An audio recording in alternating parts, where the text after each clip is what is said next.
Hello, my name is Harry Sango and welcome to my industry study.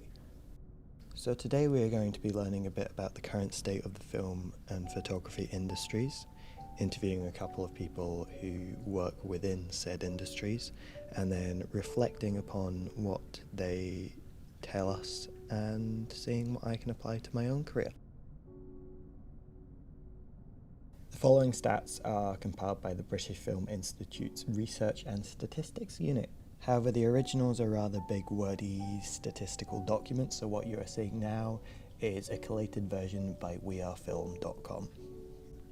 The main takeaway from these admission and box office statistics is that 2020 brought in dramatically less money than the year prior. This can be attributed to one key reason, which will come up over and over again during the span of this video, and that is the coronavirus pandemic and the subsequent nationwide lockdowns. The money going into UK-based film production was also significantly impacted by the pandemic, although not as much as one might have expected.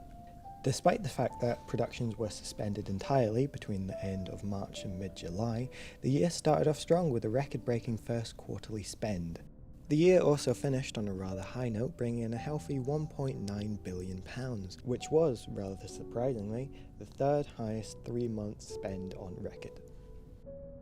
This was made possible due to places like Scotland allowing filming to continue, even while under lockdown if they followed strict social distancing and hygiene protocol. The field I intend to work in is freelance videography and photography.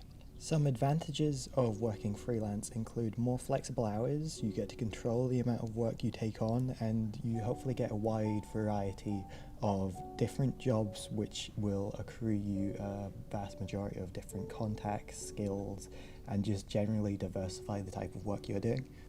Some of the disadvantages, on the other hand, include the possibility of not being able to find work and a rather unstable and fluctuating income.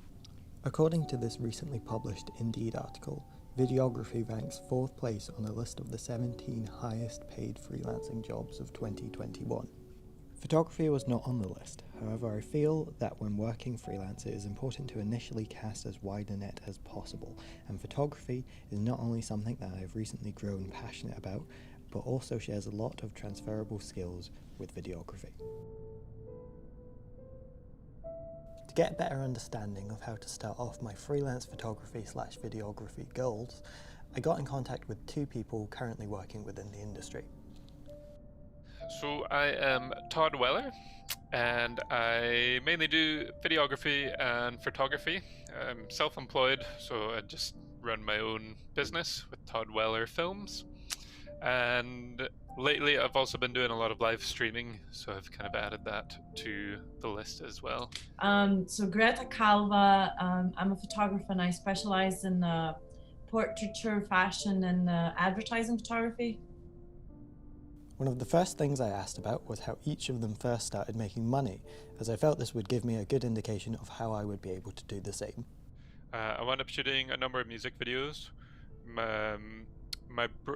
My brother-in-law is audio engineer. He runs his own recording studio, and he's involved with a number of different bands, and so I'd wind up getting involved with some of their projects. I think I did a big multicam shoot for a band over like 3 days as they were recording an album.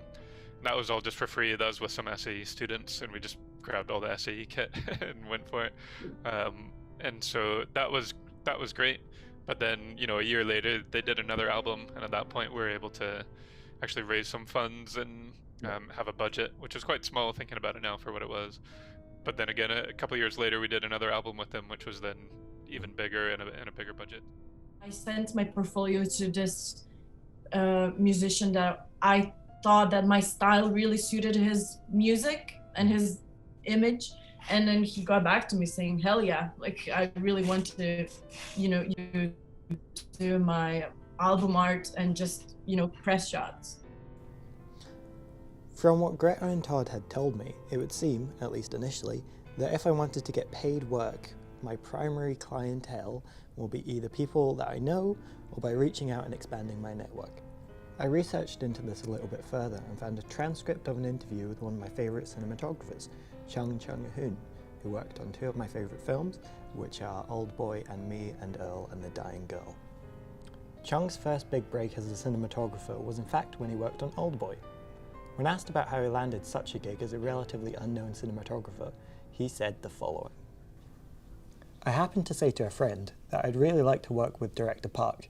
After my friend went home, I went to bed, and the very next morning at about 9 AM I got a call from Mr. Park Chan-wook's Old Boy production team. Of course I thought it was someone making a prank call on me, so I said, go fuck yourself. But less than an hour later, I got another call from Park Chan-wook himself. To cut a long story short, he gave me the job as a cinematographer on Old Boy without even seeing any of my work. So I asked him why, and he said, firstly, I am younger than him. At the time, most Korean DPs were very old. And secondly, he really trusted his editor, and his editor, who had seen my work and whom I knew, had recommended me. After Old Boy, Mr. Park Chan-wook finally saw my earlier films and said, what else was that? He hated it, and perhaps if he had seen that film before he spoke to me, I would have never been employed. I feel like that story really drives home that I should be expanding my network and working with the people I know as much as I possibly can. I'm currently working with some actor friends of mine on a short film. I'm DOPing in it, and I'm also doing photography with a friend of mine who's recently got into doing drag. I really think that I should expand upon these connections as much as I possibly can, and also should seek out new connections and people to work with way more in the future. I asked Greta and Todd if there was anything that they wished they'd done earlier in their career, and Greta gave me some really great camera advice about tethering the camera and slowing down the work process, while Todd told me it was much more important to focus on the business side of things than he initially thought. To tie in with the question, what would I've done earlier in my career? I think realized that working on one amazing shot is way better than work of mediocre ones. So tethering also helps with that, because you sort of like slow down your whole process, take a picture, have a look at a computer, see what you would want to change. It's kind of like slowing it down and working for one good image rather than just a bunch. If anything stands out, I think it would be just getting to the nuts and bolts, like the nitty gritty of basic business sense. I feel like I don't have a strong handle on that from purely from a business point of view. I feel like I can make, since it's just myself, I can make that run. But stuff like digital stationery, so your kind of branding, invoices, quotes, basic paperwork and stuff, even if it's just digital, basic website, and showreel. My showreel's like 4 years old now, and I meant to update it before I went freelance, but thankfully I had enough work to keep me busy that I've never got around to updating that. But having anything to show definitely helps, because I have had some people that have just got in touch, or word of mouth, but then they've gone on and seen some of my stuff and said, oh, I really like this video, your showreel. I'm like, thanks, that was like 4 years ago when I was just part-time with really bad kit, but thanks. I'm better now. I think the main thing I've taken from this study is how important it is to work with other people.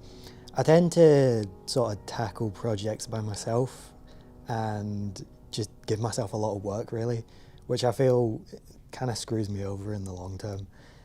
Todd and Greta were both just super nice to talk to and really useful as well. They gave some really great advice, and just really made me realize just how much further I can take my work if I just be more open to working with people.